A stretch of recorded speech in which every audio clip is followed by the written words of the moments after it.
¿Qué tal? Buenas tardes, noches, sean bienvenidos a esta tertulia de actualidad de Televaldepeñas, la última de este 2020, que vamos a dejar muy pronto atrás, felizmente, y que todos deseamos que sea peor que el que tenemos por delante, que es el 2021. Dos temas hoy en el guión de esta tertulia de tremenda actualidad. En primer lugar, aquella noticia que dio de sopetón a todos los 30.000 valdepeñeros el pasado sábado, y sobre todo a los que se dedican o viven del sector de hostelería, que fue la imposición de medidas de nivel 3 por parte de la autoridad sanitaria, de la Dirección General de Salud Pública de Castilla-La Mancha. Medidas comunicadas pues hacia las 10:30 de la mañana, entre 10:30 y 11, y que pilló absolutamente fuera de juego a restaurantes, bares que se habían aprovisionado, que habían tomado nota de reservas para ese mismo día y que solo pudieron pues que lamentar y que entrar y que manifestar un grandísimo cabreo que contagiaron a toda la población. Todo como consecuencia de haber sobrepasado los 392 contagios por 100.000 habitantes en el acumulado de los últimos o de los anteriores 14 días, desde, creo recordar, el 19 de noviembre y el 6 de diciembre. Había un margen de 6 días entre el cómputo de los datos que se anotaban y la comunicación de las medidas y la imposición de medidas de nivel 3. También, de lo que menos quizás se hablaba, aunque también era de ese posible foco de contagio de dos fiestas celebradas con participación de alumnos del Instituto Bernardo Balbuena, de las que resultaron contagiados 6 personas, 6 alumnos. Ningún profesor, también las fake news están circulando, estuvieron 19 profesores en cuarentena, ninguno de ellos dio positivo. No sería el único origen de contagio, pero lo cierto es que nos encontramos inmersos a muy pocos días, a 10 días de las fiestas navideñas. Estamos en una situación realmente compleja, complicada y llena de incertidumbre. Vamos a presentar en este momento a los componentes de esta tertulia. Desde mi izquierda está Alberto Parrilla, eres coordinador de Izquierda Unida Valdepeñas y sanitario de profesión, en concreto es matrón o matrona. ¿Qué tal, Alberto? Muy bien, muchas gracias por invitarme. Y gracias por incorporarte por primera vez a esta tertulia. Pedro Jesús Sánchez Muñoz es el director del centro asociado a la UNED, Lorenzo Luzuriaga, sede provincial de la UNED en Ciudad Real, con sede en Valdepeñas y extensiones en Portollano, en Alcázar de San Juan y no sé si también en Tomelloso ya. En Tomelloso también. Digo bien. Sí. Pedro Jesús, ¿qué tal? Pues bien, bien. Agradecido de que me invites a este interesante... Tú ya eres asiduo, ya eres reincidente. Ya sí, soy reserva, pero soy de los que sale de vez en cuando al partido. Y Enrique Galán Ruedas es sacerdote, él es párroco de la Asunción de Valdepeñas. Enrique, ¿qué tal? Bien, muy bien, Julián, gracias por la invitación. Vamos de entrada a ver un vídeo con las reacciones entre lunes y martes de la población de Valdepeñas, de hosteleros, de gente en la calle a esa llegada de las medidas de nivel 3, todas en la misma dirección, lo van a comprobar, críticas con la inmediatez, con el poco margen que se dejó a la gente para reorganizarse en sus trabajos y en sus negocios. Vamos a verlo. ¿Cuál fue su reacción el sábado? ¿En qué momento les pilló y de qué manera lo atajó? Bueno, nos causó de momento una sorpresa enorme, porque teníamos el comedor con gente, para clientes para comer, y de momento así, de la noche a la... Bueno, no de la noche, en 10 minutos te dicen que no se puede dar comidas. Pues imagínate, con toda la compra de todo el fin de semana, un lío, un problema. Pues muy mal, porque esto se ha tenido que avisar, porque es que así de golpe, pues no lo veo lógico. Se avisa y dice, oye, para mañana hay estas normas, y se adaptan y bueno, y se cogen, pero así de esa manera que se hicieron no lo veo correcto. Pues justamente este sábado teníamos en el otro local que tenemos, la Taberna del Judero, teníamos unas reservas de unas 22 comidas por la mediodía, otras 20 por la noche. Nos pilló con todo el género comprado, con todo, tuvimos que llamar a la gente. Hubo gente que se lo tomó normal, hubo gente que se enfadó incluso sin ser culpa nuestra. Todo el género lo tenemos ahí, no sabemos qué hacer con ello. Una ruina, totalmente. Las pérdidas no te lo sabría decir ahora mismo, pero vamos, grandes. Una medida que ha venido mal, porque ahora es cuando ya se podía ingresar otra vez un poco de dinero, y así de esta manera pues vamos mal, que ya lo vamos a ver. Para mí la Navidad está perdida. sea, totalmente está perdida. Aún no sabemos ni nos saben decir qué va a pasar a partir del día 22. No sabemos si hacer compras, si no hacer, si meter gente a trabajar, si despedir. No sabemos ni lo que tenemos que hacer. Luego, por la tarde, noche, que compañeros míos de restauración sí que dieron comidas. Y eso es lo que no lo entiendo. Yo me obligaron la policía a cerrar, yo les hice caso, no di comidas, no di cenas, y ellos sí que abrieron un restaurante. Entonces, en eso sí que estoy enfadado, un poquito con mis compañeros. Y si tienen que hablar conmigo, que hablen y yo se lo explico de otra manera. Pero vamos, no me parece justo que yo no haya dado comidas y otros sí hayan dado comidas. Hombre, yo creo que sería lo suyo, que nos dieran algo, que nos ayudaran de alguna manera. Incentivos o que no pagáramos lo que fuera, pero alguna ayuda porque lo necesitamos. ¿Usted ha notado mucho la pérdida? Yo sí, yo personalmente sí lo he necesitado y además voy a poner algo y tampoco en la calle donde estoy no puedo poner nada y entonces me perjudica mucho más la terraza a mí. Nada, al contrario, yo todavía no sé de un bar en Valdepeñas que haya habido nada. O sea, pero parece que se han cegado con nosotros, se han cegado, y esto va contra nosotros. Parece que el COVID ha venido contra la hostelería, no ha venido contra nada más. Pues ya lo han escuchado. Evidentemente, si se articulan medidas de nivel 3 es porque se rebasa un umbral de contagios y una evolución de contagios, con lo cual la medida sanitaria es inevitable. Ahora, las formas en que se adoptaron y que se comunicaron y que se resolvieron. Abro, disponed del turno. Yo creo que tú lo has explicado bien al principio y algunos de los que han hablado. Es que lo que no se puede hacer es de las 10:30 a las 11 avisar y cerrar. Y menos un sábado.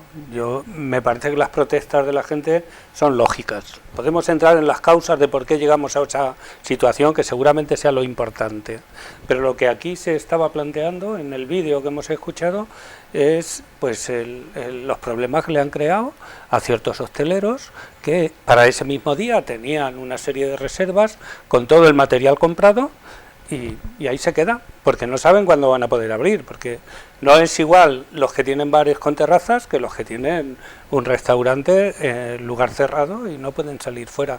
Entonces, habría que haberlo hecho de otro modo. ¿Era tan urgente? ¿O es que se temían que igual el sábado iba a ser mucho peor? No lo sé. Yo estoy absolutamente de acuerdo con vosotros y con los hosteleros que han intervenido. El problema está en la normativa está mal hecha. Y la normativa es así. La normativa es que de un día para otro se hace la evaluación, son unos números muy fríos, si son 280 y tantos no, son 300 no sé cuántos sí, que fijaros que son datos por cada 100.000 habitantes. En Valdepeñas somos 30.000. 118. Exactamente, 2-3 personas menos hubiéramos podido pasar, 4, no lo sé porque no he hecho los números y tal. Es así, es decir, yo creo que de poco sirve porque muy posiblemente el señor que tomó la decisión no fue el que hizo los cálculos, que fue un funcionario que tiene unas normas y que dice, pum, Valdepeñas nivel 3. El político firma y tal. A lo mejor habría que analizar bien esas normas y esos ratios y establecer unos márgenes de error, lo que se llama en estadística una desviación estándar, hacer algo para que esto no fuera así. Y por supuesto, avisar 24 o 48 horas antes, porque si no la pérdida de muchos de estos compañeros de la hostelería va a ser terrible. En mi opinión, Jesús Martín mandó una nota de prensa días después pidiendo incluso disculpas a la hostelería por los problemas causados. Bueno, uno de los puntos de la nota de prensa decía que había estado negociando con Sanidad desde las 7 de la mañana. Yo no voy a entrar en valoraciones de si es verdad o es mentira, pero si verdaderamente estaba negociando para cuántos días tenía que haberse quedado en esta imposición, en vez de decir que tenían que ser 10 días o más o menos, en La Solana, por ejemplo, esta fase ha sido luego un día de diario, respetando el fin de semana para que todas estas pérdidas no se pudieran acontecer aquí en Valdepeñas. Creo que las decisiones se tienen que tomar, como bien decís, con datos, con números. Con el corazón para otras cosas, pero las decisiones sanitarias son muy difíciles de tomar y verdaderamente tenemos que tomar medidas si los números son malos. Eso sí, ¿cómo se toman? Ahí ya el político o la política que tiene que tomar esta responsabilidad y esta decisión se tiene que ver documentada y respaldada. En este caso, los valdepeñeros prácticamente en su conjunto han rechazado estas medidas.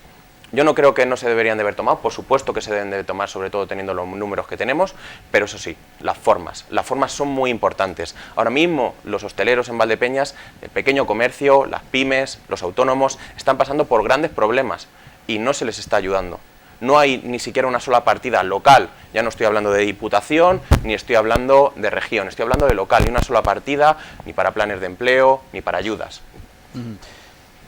Sí, es que, a ver, hay varios vertientes por los que mirar. La primera es la que los hosteleros decían. A mí me han avisado hace un rato y yo tenía ya 40 comidas o 40 cenas. Eso no se puede hacer así.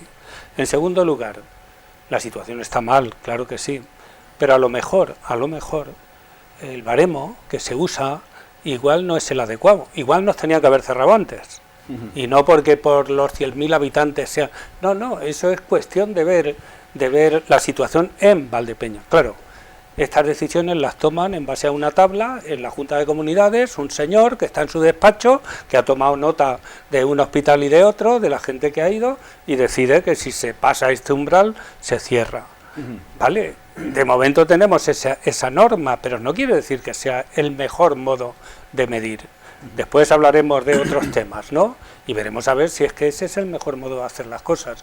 Porque la ley sea así no quiere decir que la ley sea buena. No quiere decir que sea buena ni que sea la mejor. Y luego, por otro lado, lo que muy bien estás diciendo tú, y creo que lo pensamos todos, Alberto, que hay que ayudar a la gente y no echarle por tierra. Claro, es que tú les cierras a la hostelería tal y como se les cerró y se le vienen delante 10 días a un bar que no tiene terraza, que no puede entrar la gente dentro, etcétera, etcétera, le estás invitando a cerrar o le estás invitando a echar a la calle a sus empleados, porque los ERTEs famosos habrá que ver cómo están funcionando, ¿no?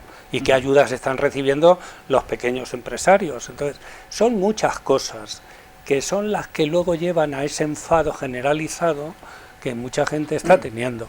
Que no quiere decir, perdona, que no sea real la situación, ¿eh? No quiere decir, eso es real y tendríamos que hablar un poquito también de la responsabilidad del ciudadano, que a lo mejor no nos estamos tomando en serio ciertas cuestiones. El dato, decía, es que en la última semana de noviembre se pasa de 45 contagios a la primera de diciembre, justo la previa del puente, a 73. Total, 118. Se sobrepasa el umbral. Pero nuestra compañera, la editora de Informativo, nuestra compañera Elisa Palomar, da el dato el viernes a mediodía. Haciendo el corretaje en comparación con los 100.000 habitantes, daban los 292, que ya nos situaba claramente por encima. Luego, la información se cogió del portal de la Junta, del área de sanidad de la Junta. Ellos lo sabían. ¿Por qué esperan el sábado por la mañana para dar el alabonazo, un poco la medida traumática? Yo creo que sí, que estamos los cuatro muy de acuerdo en esto, pero que el problema que subyace es, como decía Julián, más profundo. Es decir, a lo mejor teníamos que estar cerrados antes. Yo leí ayer en el periódico del miércoles, leí una noticia al titular solo, que me llamó mucho la atención, de un experto, de estos tantos expertos, pero que me pareció muy juiciosa, que decía algo así que como adelantar 15 días el suministro de la vacuna es política. Cerrar por Navidad es ciencia. Es una carga de profundidad, pero que lo ha dicho mucha gente, que la Navidad está a la vuelta de la esquina, que lo ha dicho uno de los hosteleros, que se cree que la Navidad está perdida. La Navidad para cada persona es una cosa distinta. Y yo creo que vamos a pensarlo mucho, estar muy contentos el día 24 por la noche o el día 31, y el día 7 tener al abuelo o al padre en la UCI. Vamos a ser serios. Y entonces, dejémonos de lo que vaya diciendo los cánones y tal, porque están jugando con un equilibrio muy difícil. Yo no me quisiera poner, o sea, no quisiera estar en el cargo de ninguna de estas personas, porque la economía y la salud y los números y todo esto es muy difícil. Bueno, pero nosotros no tenemos esa responsabilidad, tenemos la responsabilidad de nosotros mismos. Y bueno, pues, es decir, este año, pues la Navidad es de otra manera. de otra manera. Sí, por supuesto, hay mucha gente que tiene también que hacerse un poco de autocrítica, ver qué es lo que está haciendo, sin lugar a dudas. Eso no cabe la menor duda. Yo he escuchado ya muchísima gente decir que es bastante poco científico decir que tenemos que intentar salvar la Navidad, cuando lo que habría que hacer no es salvar la Navidad, es salvar vidas. Hay muchas campañas que dicen que el mejor regalo de estas Navidades es regalarle una Navidad más a tus abuelos, o a tus padres, o a tus personas, o a las personas que están cerca de ti, que puedan tener algún tipo de factor de riesgo, en las cuales muchas personas pasan el coronavirus de forma sintomática, sin ningún tipo de problema. Pero la COVID está ahí y hay mucha gente que ha fallecido por COVID este año. Entonces vamos a intentar ya no solo salvar las Navidades, vamos a salvar vidas. La responsabilidad, por supuesto, está en nosotros, está en nosotras mismas, de salir a la calle, de juntarnos con más o con menos personas, de hacer más restricciones o menos. Pero, por supuesto, si se abre la Navidad, si se da un permiso de 10 personas en la cena de Nochevieja, en la cena de Nochebuena, bueno, pues ya también depende de cada persona de plantear si yo me quiero juntar con mi abuelo después de haber estado con mis amigos que han venido de vacaciones aquí, pues eso ya la responsabilidad va a primar mucho. Que haya sido este repunte después de un puente habla mucho de la responsabilidad individual de cada uno. Yo no quiero echarle las culpas ni a uno ni a otras personas. Creo que la responsabilidad es, por supuesto, de cada persona, pero que los apoyos políticos y sobre todo la información que se tiene que dar a la población tiene que ser muy clara, muy concisa. La curva la teníamos por las nubes en marzo y en abril, la teníamos por las nubes, estábamos desbordados en todos los centros de salud y en todos los hospitales. La decisión creo que más difícil que se ha podido tomar, ya no solo en estos últimos años de gobierno, ha sido cerrar España, completamente, confinarla. Eso hizo que se salvaran muchas vidas, muchísimo más importante las vidas que otros factores, bajo mi punto de vista, por supuesto. El problema es que esa lógica no se siguió después, sino que dijimos, nada, vacaciones, verano, venga. Había que salvar primero el verano, claro, luego hay que salvar la Navidad. Y ya estamos en lo que estamos. ¿Estamos en la economía o estamos en una ciudadanía que pueda vivir un poquito con perspectivas de futuro? ¿En qué estamos? ¿Estamos construyendo para hoy o construyendo para cuando? La Navidad, como vosotros decís, pues claro, pues la Navidad va a seguir existiendo. Lo que no puede existir es una Navidad como siempre, como no hemos tenido este mes de noviembre como siempre, como no tenemos las celebraciones. El otro día tuve un entierro de muchísima gente y no es como siempre, son solo 145 personas dentro. Ahora sí me llamó la atención que cuando tú avisas, por favor, no se acerquen a los familiares, no den la mano, no den abrazos, siempre hay gente que no le importa, ay, si no va a pasar nada, bueno, pues luego nos lamentaremos. Pero lo que hay que procurar es eso, es que tengamos un poquito de futuro y la economía se solucionará. Es verdad que para esta gente es un problemón. Bueno, pues que haya ayudas. Alemania creo que ha cerrado todos los bares y el 70% de lo que hicieron el año pasado en la misma fecha se lo pone el Estado. Bueno, pues aquí tiramos el dinero en otras cosas. Y a lo mejor en eso no lo echamos, no lo ponemos. Creo que acaba de poner una de las claves. ¿Es incompatible, es erróneo o es bueno plantear la incompatibilidad entre seguridad y Navidad? A lo mejor creo que un compañero tuyo, en una entrevista hace pocos días, Rubén, del Lucero, planteaba que sí que se puede celebrar Navidad con seguridad. ¿Cómo? No pensando en hacer lo que hacemos todos los años. Claro, pero sí. Si es que Navidad sigue siendo. Pero si es que lo has dicho clarísimo, si es que llevamos desde marzo haciendo cosas distintas a lo que hemos hecho todos los años. No hubo fallas, no hubo Semana Santa. No hubo, pero es que yo, el día 8 de marzo es mi cumpleaños. Y entonces, una semana, el día mi madre dijo, este chico, pues si te digo el mío. El día 8 de marzo nosotros nos íbamos a ir, mi mujer y yo llevamos toda la vida juntos y nos regalamos un fin de semana donde sea. Y teníamos una prerreserva hecha en Valencia. El 8 de marzo no había estado de emergencia, No. Y nosotros una semana antes dijimos, nos quedamos. Y el 8 de marzo yo ya no me fui. Y así hemos estado todos, ¿no? Así hemos estado todos. Bueno, pues ahora llegamos a una Navidad. Y como dice el chiste, ¿sí cuántas veces hemos dicho eso de, sí, yo me he comido huevos fritos y estaba tan a gusto, tanto jaleo? Este es el año, cómete 2 huevos fritos que no pasa nada. Eso ha circulado mucho por redes sociales. Es que es así. Hace falta que os recuerde lo que estábamos haciendo el 8 de marzo. Sí, sí. Estábamos sí. 7.000 valdepeñeros locos metidos en el pabellón Martín Carpena Sí. de Málaga, disfrutando como cosacos de la final de la... Sí. Y que no estábamos allí, estábamos aquí, en fin. Pero el virus, estábamos nosotros y el virus. Pero vamos, el virus ya estaba a sus anchas. Sí. Lo que pasa es que entonces no teníamos la información, o no nos la quisieron dar, O no la tenían. Yo no quiero entrar en eso, porque no vamos a solucionar nada con ese tema, y ahora sí tenemos mucha información. Sí. Y ahora todos yo creo que tenemos criterio también para saber hacer las cosas bien hechas. Pues vamos a hacerlas bien hechas. Todo sigue existiendo, pero no existe como antes. No existe, no pasa nada. Pues ya está, pues si es que vámonos un poco con la perspectiva antigua. Vamos a pensar en nuestros padres y nuestros abuelos en los años 50. Pues sí. Por Dios. Siempre se habla que a toro pasado es mucho más fácil tomar decisiones. Estas decisiones de balancear la salud y la economía son unas decisiones muy complejas de tomar. No sabemos porque luego la pobreza también causa mortalidad. Eso está más que estudiado.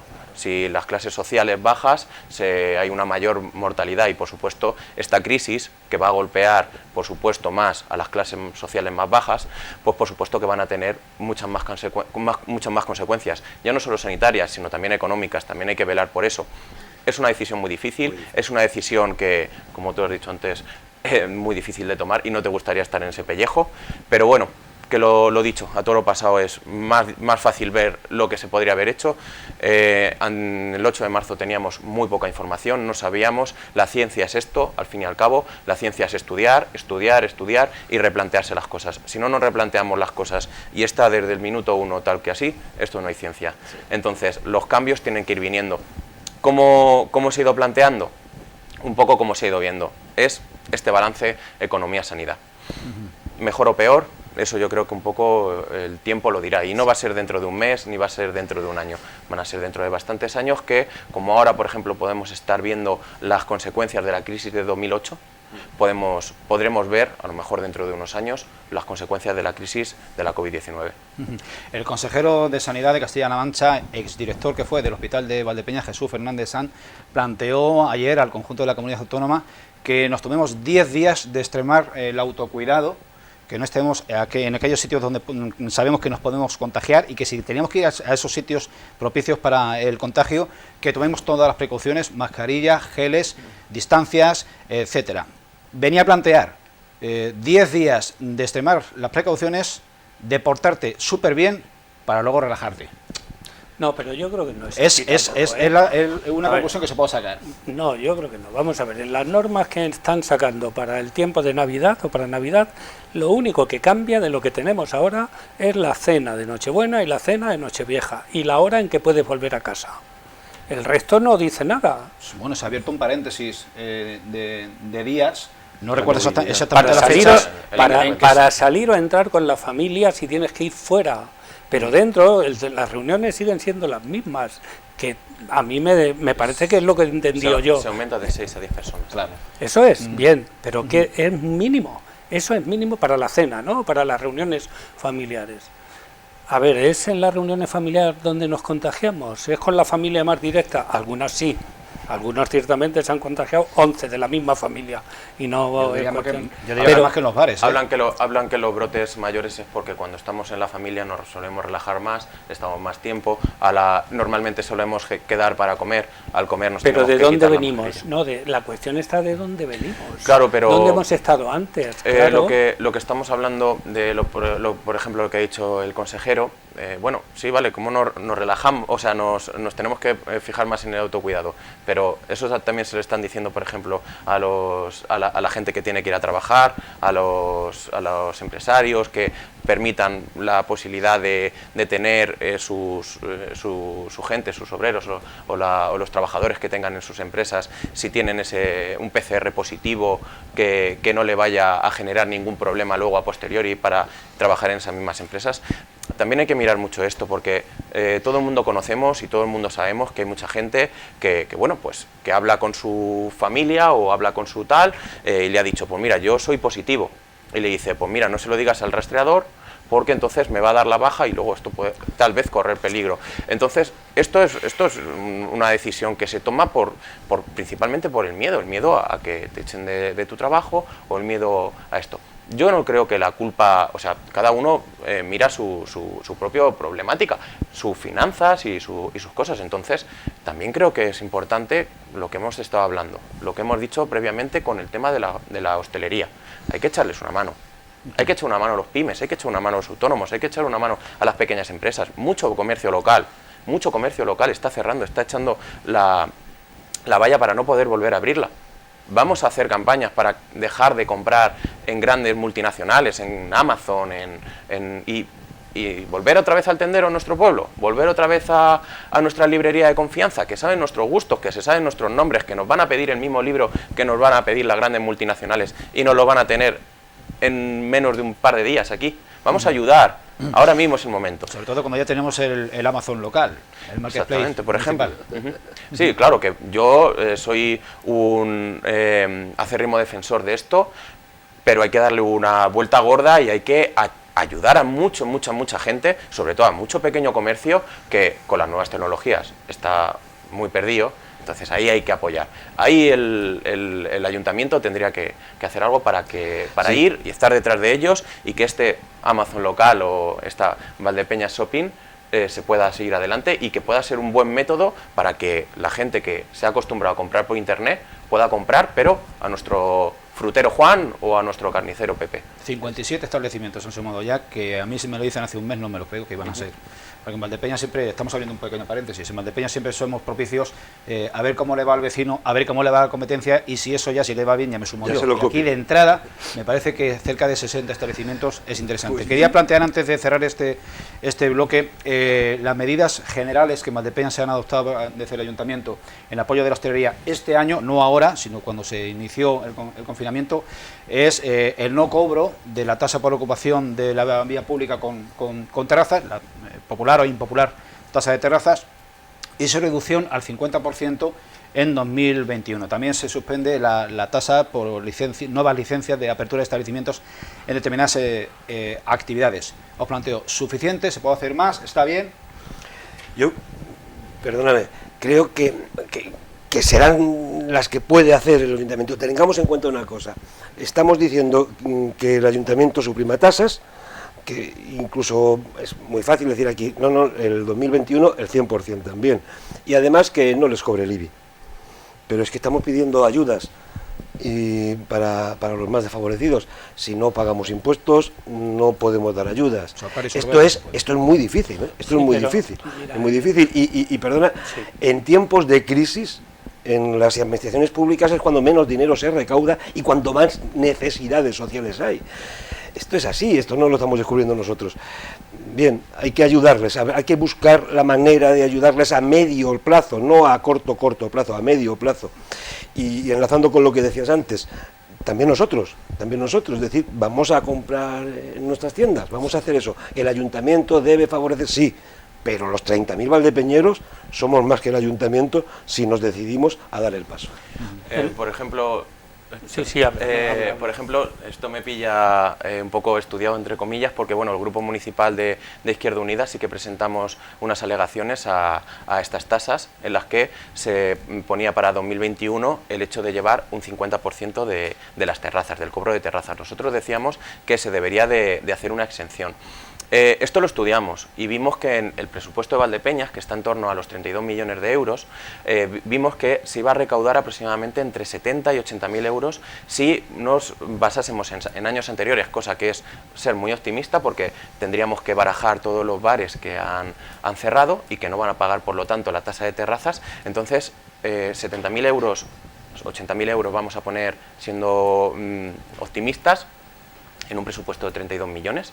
A lo mejor un hostelero que tiene que pagar 2.000 euros en enero o 1.500 euros en enero para poner su terraza durante todo el año, que no sabe cómo le va a ir o no sabe cómo va a estar, pues a lo mejor esos 2.000 euros sí que le hacen falta, más ahora. El alcalde, en la misma nota de prensa o en la rueda de prensa que dio el otro día, dijo que si los hosteleros o el comercio local estuviese mal, ya se tomarían medidas de... Joder, ¿más ¿Más mal? ¿Qué más mal tiene que pasar? ¿Que venga un Además, terremoto en Valdepeñas? ¿Por qué hay que cobrar esas tasas al principio y no al final? Cóbrenlas ustedes en diciembre, haciendo un balance de lo que ha pasado y de lo que ha sucedido. Cobren mes a mes, como esa famosa aseguradora, Bueno, que ahora te va a cobrar mes a mes. Pues que hagamos tampoco eso. es tan difícil de controlar si en un negocio funcionan las mesas externas o no funcionan, porque estamos hablando de eso, de terrazas. Tampoco es tan difícil. Ojo que cuando se tiende a cobrar mes a mes, a lo que realmente se está tendiendo es a cobrar más. Ayuntamientos, y tengo alguno en la cabeza, como por ejemplo el de Sevilla, hizo trimestrales tasas que tenía anuales.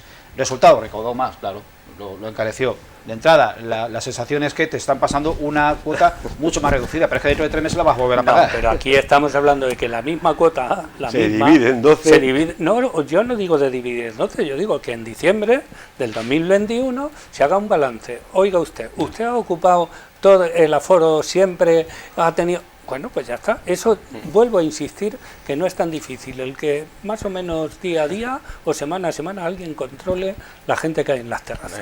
Y en función de eso, pues cobras. La verdad que no sé si eso sería posible, pero seguramente no, porque no será legal.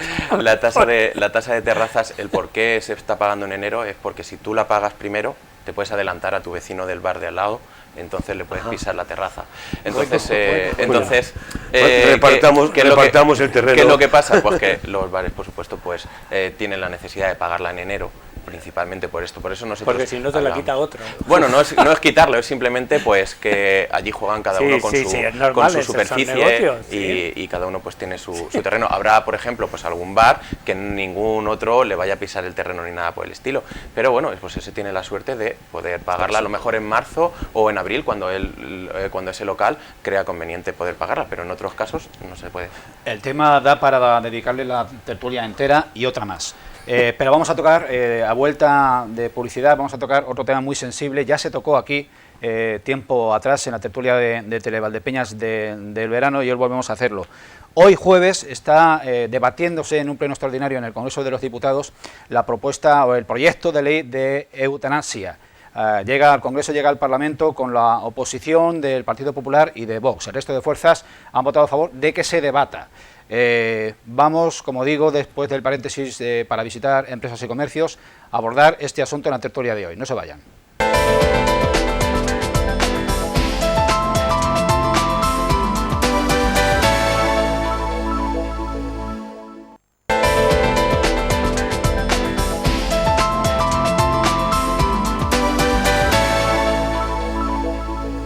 Lo decíamos antes del paréntesis, vamos a hablar de la ley de eutanasia que vuelve al Parlamento y vuelve a sembrar discordia entre las diferentes fuerzas políticas o entre las diferentes bancadas y tendencias. Se está debatiendo hoy jueves, día 17, en el Congreso de los Diputados el proyecto de ley de eutanasia impulsado por la fuerza en el Gobierno, el Partido Socialista, con el apoyo de todas las fuerzas políticas, excepto del Partido Popular y de Vox, que votaron en contra en la Comisión de Hacienda, impidiendo que pudiese debatirse o ser incluida en el orden del día del pleno ordinario que se inició esta semana en el Congreso el pasado martes.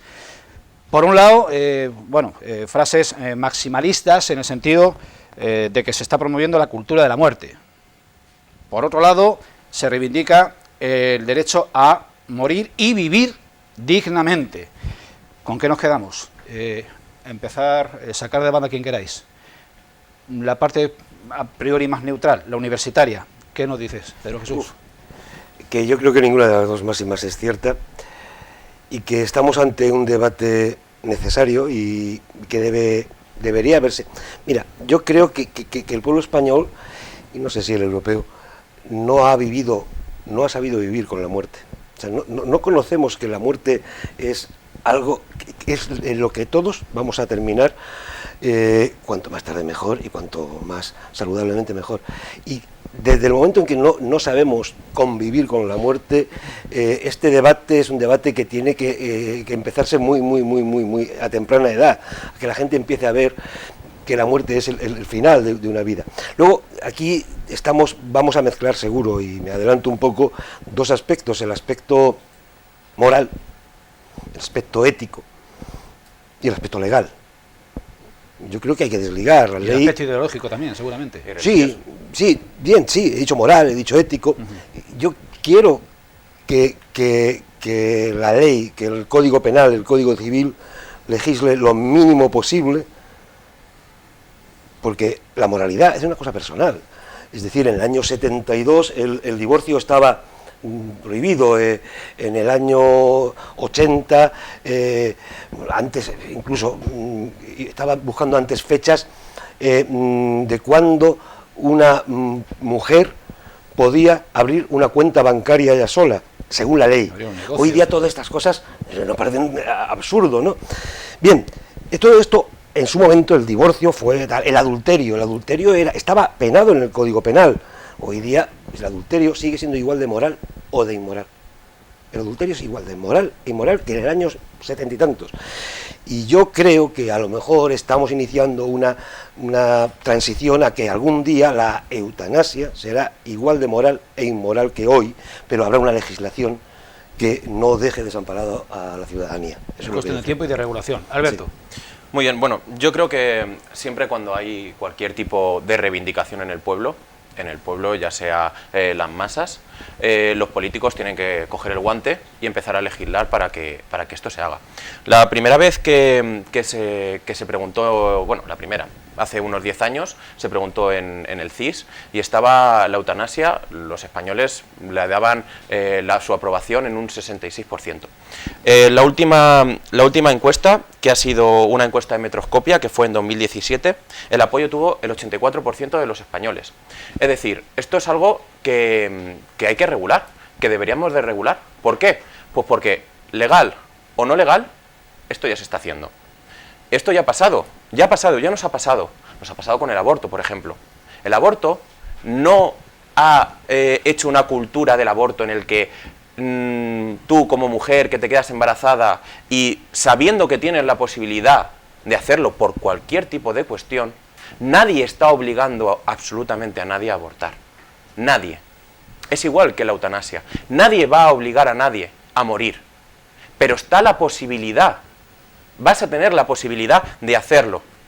Vas a tener la posibilidad de que si tu vida es un martirio, de que si tu vida no puedes seguir viviendo porque para ti es muy doloroso vivir, para ti, para tus familiares, porque los casos no se dan. O sea, esto es una ley que va a estar muy garantizada, va a ser una ley muy garantista, en la que si tú no tienes unas condiciones adecuadas, además te tiene que dar el visto bueno tu médico de cabecera, te tiene que dar tu visto bueno un especialista, te tiene que dar su visto bueno una comisión, y por supuesto tú, si estás consciente, puedes retractarte en cualquier momento de esta decisión. ¿Por qué no? Las personas que no quieran, las personas que quieran seguir viviendo, nadie les va a ir con un cuchillo a su casa a exigirles que se hagan la eutanasia. Nadie, absolutamente nadie. Esto va a ser muy garantista. Un primer turno de palabra y vamos a dar paso a un vídeo con opiniones de la calle. Enrique. A ver, es un tema muy complicado a todos los niveles. Yo lo primero que quiero decir es que no es una demanda social ineludible en el día de hoy, y mucho menos en este tiempo de pandemia. Vamos a pensar en todos los ancianos que nos han dolido, que se han muerto sin ayuda médica, se han muerto en las residencias. Y ahora resulta que estamos pensando en una ley donde pues esta gente, el médico podría decir y ayudarle a morir, ¿no? Decir, bueno, si ya eres mayor, si ya aquí no pintas nada, si de aquí no puedes salir. Sé que estoy ridiculizando en cierto modo, pero es que el tema es mucho más serio. En segundo lugar, sí, pero tampoco son los números, tampoco son los números. Debate porque queremos ver claro, imágenes, ¿no? No son los números, el CIS ¿a quién representa? A los españoles. Sí, ¿a cuántos le hacen la encuesta? Porque yo en Valdepeñas, y trato con mucha gente, no es un tema que la gente diga es prioritario. Ahora, el hablarlo, el discutirlo es otro tema, ¿vale? Decía alguien hace muy poquito, en el Parlamento están enfrentados, no están confrontados, porque los periodistas hablan de confrontación. Y confrontar es bueno, confrontar es expresar ideas, es exponerte a lo que el otro dice, y en ese sentido hay que confrontar hay que confrontar. Pero no estar enfrentados, porque el enfrentamiento solo nos lleva a que la mayoría de turno legisle lo que le apetece en contra de los otros o de las ideas de los otros. Entonces, en este tema, que es un tema tan sensible, hay que confrontar. Y a partir de ahí, oye, si resulta que es que la mayoría en el Congreso, después de confrontar, decide que el Estado español hoy en día necesita tal, pues lo hará como ha hecho otras leyes anteriores, pese pues a ideas contrarias de otra gente, que no pasa nada, si no pasa nada. Pero este es un debate que se está hurtando, Vamos, Enrique, y no es bueno. No hago todo el tema en una primera intervención. Ya está. Vamos a ver las opiniones de Valdepeñeros hace algún tiempo. Bueno, lo van a ver ustedes. Eran tiempos previos a la pandemia y se nos veía en la normalidad de siempre. También vamos a ver que las ideas no estaban ni claras ni definidas. Lo vemos. La Constitución española proclama que toda persona es poseedora de una serie de derechos y libertades, entre ellos uno fundamental, el derecho a la vida. El interrogante es, ¿y el derecho a la muerte? La eutanasia comporta una regulación conflictiva, pero necesaria. Yo hubiera querido, al menos, morir dignamente. Hoy, cansado de la desidia institucional, me veo obligado a hacerlo a escondidas, como un criminal. Para debatir este controvertido tema, empecemos a conocer de lo que queremos hablar. El término griego, bien, thanatos, muerte, define como la acción u omisión que acelera la muerte de un paciente desahuciado con la intención de evitar sufrimientos, existiendo para ello dos tipos. Directa, el proceso de adelantar la muerte de una persona que tiene una enfermedad incurable, y la indirecta, intenta paliar el dolor bajo medicamentos que como consecuencia no intencionada puede producir la muerte de la persona. El artículo 143.4 del Código Penal, en vigor desde 1995, castiga con penas de prisión a quienes ayudan a morir a otro. De la eutanasia puedo decir que estoy totalmente de acuerdo, que creo que cuando una persona está en fase terminal por alguna enfermedad y no se vale por sí misma, tiene el derecho a elegir cuándo quiere morir. Es un tema muy complicado, porque hay muchos factores y en realidad no es fácil opinar, porque yo estoy a favor cuando ya la cosa es irremisible, ya cuando ya no hay ninguna posibilidad, cuando ya es todo asistido, pero es muy complicado, porque aún así es muy difícil hablar del tema. Mientras tenga vida, no me parece bien quitársela. Soy así de franca. Pues porque creo que una persona que está sufriendo no tiene por qué sufrir, si sabe que se va a morir, de todas formas. Depende del caso, pero yo no sé, es algo muy personal. Yo creo que no lo haría. Yo personalmente. Porque pienso que si alguien lo está pasando tan mal, que no quiere seguir alargando la vida, siempre y cuando no se pueda evitar, pues pienso que hay que dejar libertad antes que otra cosa. Es una gran pregunta, seguro. Pues, sí, yo creo que la persona estaba como listo y quería terminarlo, yo creo que sí. Habría que reformarla, eso nos tienen que decir los entendidos. Quizás sí debería costar. Pero yo que sí que estoy de acuerdo, cuando la gente la veo tan imposibilitada y que ya necesita de todo el mundo. Y yo te lo puedo decir porque viví algo familiar complicado. Entonces estoy de acuerdo en que la eutanasia, en Constitución o las leyes o quien lo tenga que hacer, que se apruebe. Luego cada uno elige, claro, somos libres. Casi tendría que ser una decisión del propio paciente cuando ya se encuentra en un estado en el que él ve que es imposible seguir adelante. Aún así, son la vida, la muerte, es que es una cosa muy complicada, pero aún así considero que es una cosa ya entre los familiares, la medicina, ver hasta qué punto puede hacer, y sobre todo el paciente. El paciente es fundamental en la decisión, claro.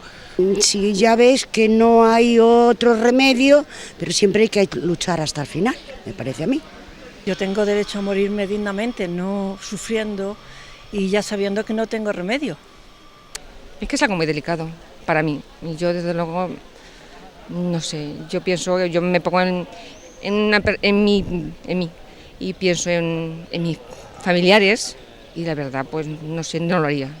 Pues de que el derecho a la libertad de la persona sea más que el derecho a la vida, si la propia persona quiere. Yo estoy a favor, pero en físicas, en mentales no. O sea, en enfermedades mentales no, solo en enfermedades físicas sí. Muchas opiniones y frentes encontrados sobre este tan complicado tema que ponemos a nuestros tertulianos encima de la mesa. Pues no sé si haya aportado gran cosa, posiblemente algunas de las ideas sí que son constructivas o sí que son aleccionadoras. Continuar, ya sí que podéis ya, sin turno, lo que sí pone de intervenir manifiesto libremente. es que no está todo tan claro, que la gente duda mucho, que confunde a veces el que alguien ya no puede vivir, ya es imposible, con que eso se convierta en ley. Si es que es un tema muy complicado, muy complicado. Y yo a lo que voy siempre, no soy en ese sentido extremista de ninguna cosa, pero yo a lo que voy siempre es a lo positivo. Y lo positivo en este caso es defender la vida, es ayudar a que la vida siga su curso, a que la vida llegue dignamente al final. Claro, no está por encima de la vida digna la muerte digna. No está por encima. Ahora, que una vida digna necesita una muerte digna, claro que sí. Totalmente, claro que sí. Totalmente de acuerdo. Yo creo que el debate es el debate de lo que cada uno piensa. Y yo no sé si la pregunta de hoy es, vamos a pensar lo mismo, y algunos que ya tenemos una edad vamos a pensar lo mismo hasta que nos llegue en nuestro final. El debate hoy es, hay que legislar para que no se dé el caso de un señor que decide libremente dar un paso y encima su viuda o su viudo es porque el juez no tiene más remedio que aplicar la legislación actual. Llegamos a un extremo estúpido, es decir, el que esté en contra de la eutanasia va a seguir estando siempre, o a lo mejor no, y el que esté a favor ya lo tiene él meditado. Hay mucho que meditar, pero la legislación debe permitir que, creo yo que no haya una persecución legal hacia una persona que acompaña al final dignamente, con todas las garantías, que no se convierta en un coladero. Yo quería hablar un ejemplo, intentar ser muy breve. Ya existen garantías para proteger al que no puede decidir. Es decir, cuando una persona está incapacitada, yo he tenido tristemente a mi madre con Alzheimer y al final era el juez el que nos podía permitir vender o no vender. Y me parece muy bien, porque cuando a mí el juez me mira y me dice que tal, yo me sentí fatal, como si yo fuera a engañar a mi madre.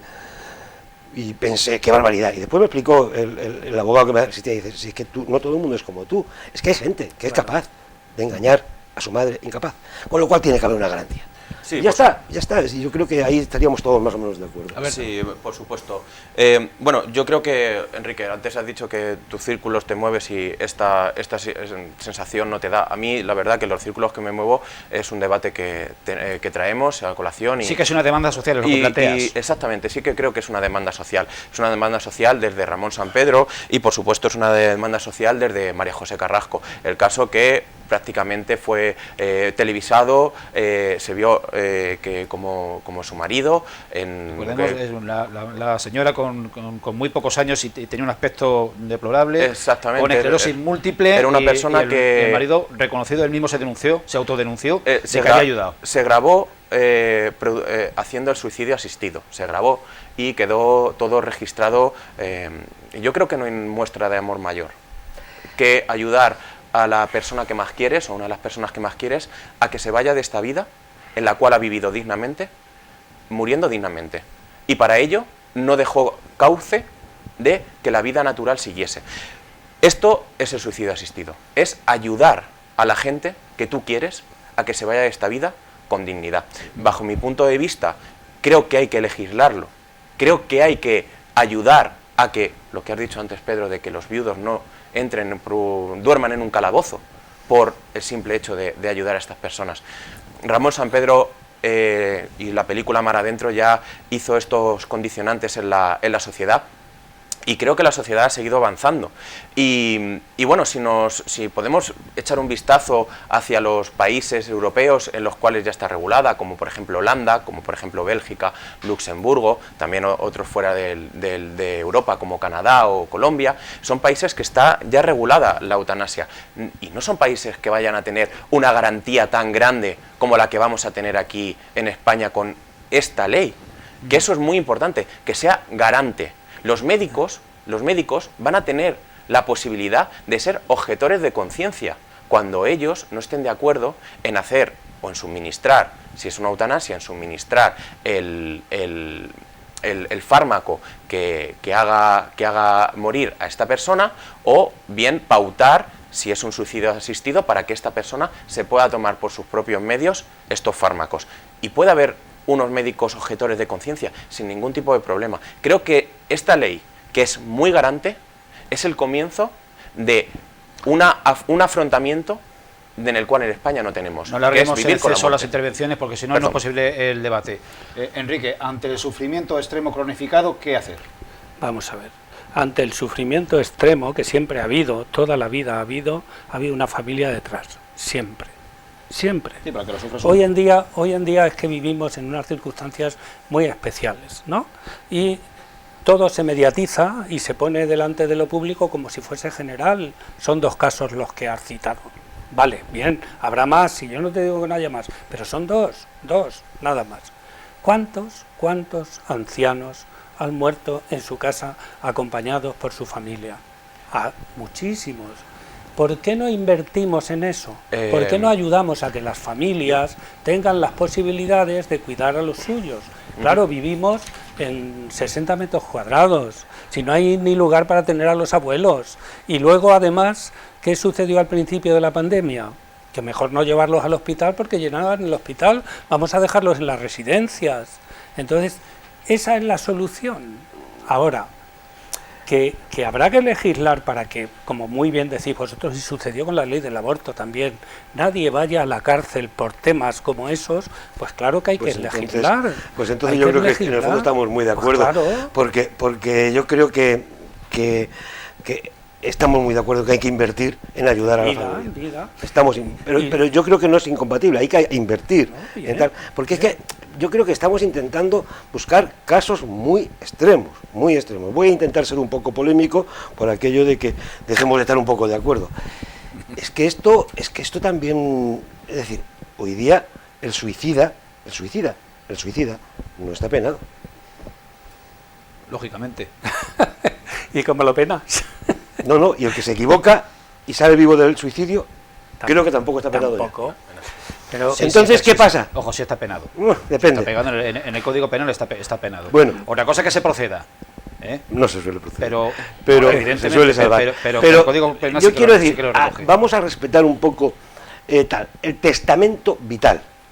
Es decir, una persona tiene que ser consciente, y ante un notario, si no eres consciente, el notario no firma, porque el notario se cuida muy mucho, que tiene una oposición sacada que le ha costado muchos años de estudio y un nivel más como para decir, entonces tú ante tu notario te dices, hoy yo me encuentro bien y yo escribo mi testamento vital. Y entonces, esto es suicidio asistido.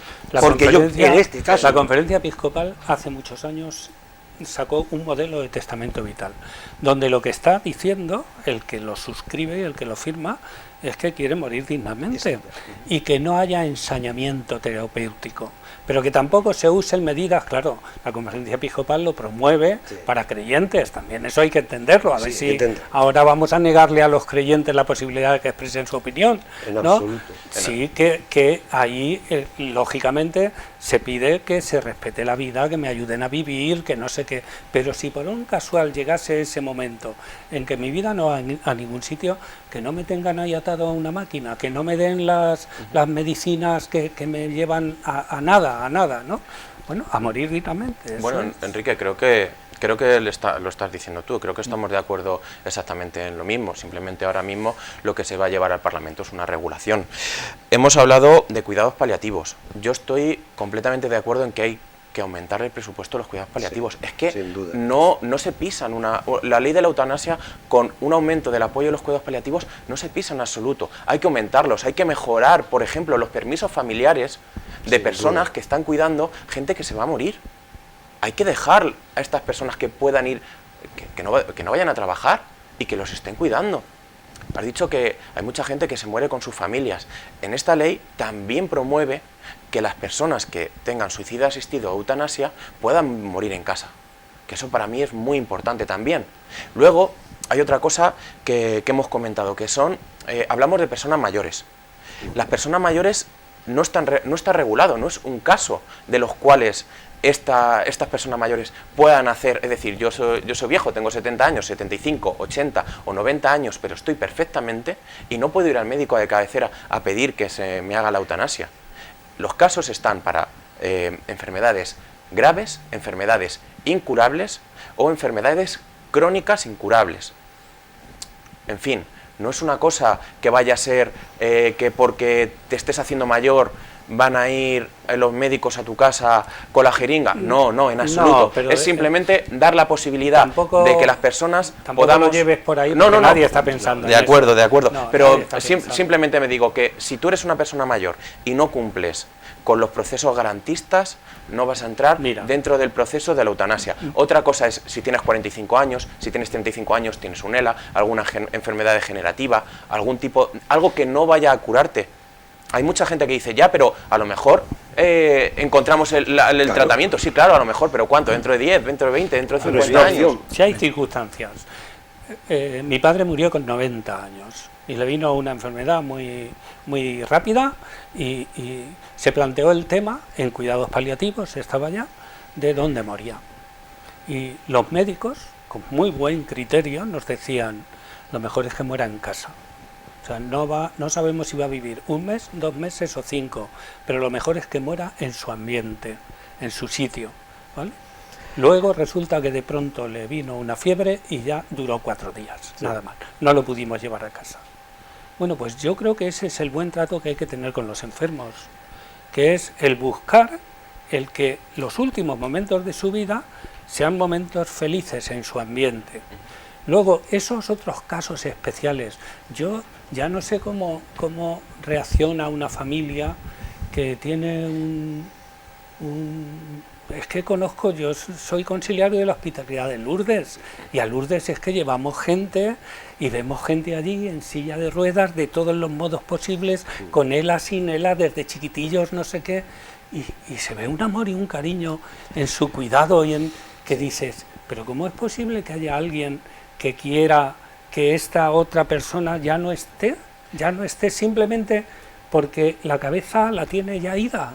No lo sé, no lo entiendo, Simplemente, a ver, o sea, Entonces, en la mayoría que haya un debate. En la mayoría de los casos no son unas personas en general, la decisión la toma el paciente, siempre. Y siempre va a tener unas garantías de que el paciente se puede retractar.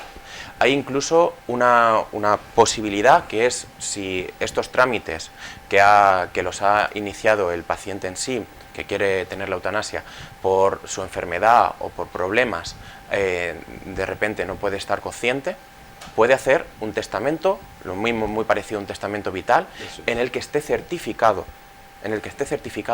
y el representante legal podría continuar con esto. Sería el único caso en el que el paciente no fuese el que tomase la decisión última, el que no estuviese asintiéndote con la cabeza para que tomes esta última decisión. Sería el único caso. Cuando hay una inconsciencia ya completa, o una persona que, pues eso, que todo el mundo, a todo el mundo nos gustaría vivir muchos años y vivir felizmente y tener la posibilidad de llegar a viejos y con la mayor salud del mundo. Pero hay casos en los que no van a ser la mayoría. Ya te digo, antes he mencionado, por ejemplo, Holanda. En Holanda tan solo es el 4% de las personas que mueren las que utilizan la eutanasia. Es un porcentaje bajísimo. Es decir, y los países que han aprobado la eutanasia son 4 también, que no son más, que es que parece que en todo el mundo esto está, que son los países centroeuropeos y especialmente los Países Bajos y Canadá y Colombia, has dicho, ya no hay más. Sí, bueno, no y hay muchos más. estados de Estados Unidos. Bueno, ¿qué quieres que te diga? No, que España que te seamos quiero- pioneros en Sí, bueno, algo así, creo que... A mí me gustaría que fuésemos pioneros en otras cosas. Por supuesto, pero... A mí me gustaría que fuéramos en otras pioneros cosas. en todas ellas. En todas ellas, por supuesto. Porque una de las cosas que somos pioneros, volviendo al debate del principio, es en bares, y nos van a quitar cualquier día de esto hasta esa Vamos medalla, a perder ¿verdad? Vaya por Dios. esa primacía. Vaya por Dios. Es un tema muy complicado, Sí. pero por eso yo vuelvo al principio, ¿no? Habría que debatir, habría que confrontar ideas, no enfrentarse y no aprobar una ley simplemente en este caso porque hay una mayoría de un diputado o de 2. Eso Bueno, al final, En realidad... no sé si son 15, que no sé cuántos Tenemos son. 5 minutos. ¿Ibas a hacer alguna propuesta? Sí, me gustaría pues recomendar algunas lecturas para las personas que nos estén viendo y por supuesto para vosotros también. Hay un libro que me apasiona que se llama Morir o no morir, que es un dilema moderno, de Jordi Ibáñez, que pone muchas cuestiones, mucho debate. No es esta es mi idea y aquí la defiendo, no, es simplemente debatir, hacer una pequeña retrospección de lo que piensas. Y luego también hay otra escritora que se llama Silvia Melero, que tiene un libro que se llama, bueno, es un libro y además también tiene una página web donde tienen muchas propuestas y demás, que se llama Luto en colores, repensar la muerte para celebrar la vida, que creo que al fin y al cabo es lo que tendríamos que hacer aquí en España, intentar repensar lo que convivimos, cómo convivimos con la muerte, porque siempre ha sido un tema muy tabú, siempre es muy difícil hablar con una persona sobre qué es lo que vas a querer hacer cuando mueras, etcétera. Y algunas películas para las personas que no les guste leer, pues recomendaría Eso que tú me das, de Jordi Évole, con el cantante de Jarabe Palo, Paudones, su entrevista con él. Siempre Alice, que es una película también que ha sido muy premiada. Y La llegada, que aunque parezca que es una película que trata de extraterrestres que vienen, tiene una reflexión sobre la muerte muy bonita, y os invito a que las veáis o a que leáis los libros. Más recomendaciones de lectura en estas Navidades, Sí, que vamos a salir menos que de costumbre. Ya puestos, yo también recomiendo un documento de la Sagrada Congregación del Clero que se llama Samaritanus Bonus, el buen samaritano, y es sobre este tema de la eutanasia, no solo desde el punto de vista cristiano, sino contemplando también otros aspectos. Y la Conferencia Episcopal sacó hace 2 años, creo, si no hace 2 años, hace año y medio, un documento también titulado Sembradores de Esperanza, y da buenos criterios también sobre el tema. Lógicamente, según quien sea el autor, la línea que se defiende se sabe la que es, pero no se ignoran otras vertientes, ¿eh? Son buenas lecturas que a todos, como las películas que Alberto ha dicho, nos pueden ayudar a formarnos criterios, que es lo que necesitamos. Pedro Jesús. Yo es que como para estas Navidades tengo que recomendar a mis alumnos que estudien, porque los exámenes están a la vuelta de la esquina. Les diré que cuando pasen los exámenes lean y visionen las recomendaciones que habéis hecho, un poco por tomarlo a broma. Pero empecé diciendo que antes de la eutanasia a lo mejor tendríamos que empezar a saber lo que es la muerte, porque somos cobardes, no afrontamos esa palabra ni aunque nos enfrenten a ella. Poco audaces. Sí. Bueno, pues aquí vamos a dejar la tertulia de hoy y recalco lo del principio, es la última tertulia de 2020. Les vamos a emplazar bueno, ya después de Reyes tendremos el primer encuentro del nuevo año. Esperemos que sea un año distinto del que hemos padecido, que estamos padeciendo, y que poco a poco regresemos a la nueva normalidad, o a la normalidad que teníamos, porque lo vamos a aspirar a eso. Enrique Galán, sacerdote, párroco de la Asunción, muchas gracias por acompañarnos. Muchas gracias a ti y a los dos contertulios, ha sido un placer estar con vosotros. Pedro Jesús, director de la UNED, lo mismo digo. Pues igual, un placer haber estado los 4 juntos, se ha pasado volado el tiempo. Alberto Parrilla, sanitario y coordinador local de Izquierda Unida Valdepeñas, prometo volver a involucrarte en este espacio. Muchísimas gracias, ha sido un placer para mí compartir espacio con vosotros, de verdad. Y a todos ustedes un fortísimo abrazo de Televaldepeñas y nos vemos pronto.